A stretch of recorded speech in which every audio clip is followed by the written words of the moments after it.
Mä muistan jotenkin yhä sen tunnelman, joka laulupiirtämisen koulutuksessa aikoinaan vallitsi. Jotenkin se semmoinen intensiivisyys ja samaan aikaan valtava rauha, lämmin henkisyys ja semmoinen yhteisöllisyys, mikä siellä niin kuin toisille vieraiden osallistujien keskuudessa oli.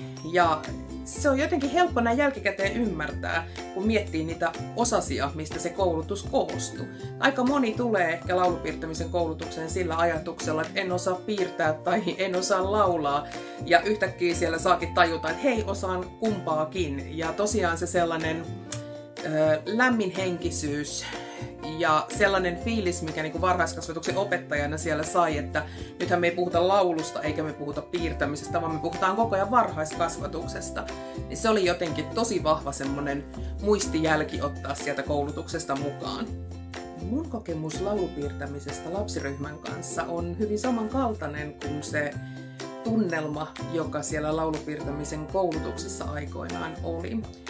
Tosi usein käy niin, että niin kuin vauhdikaskin porukka rauhoittuu sen suuren paperin ääreen ja lapset on hirveän helppo saada innostumaan laulupiirtämiseen mukaan.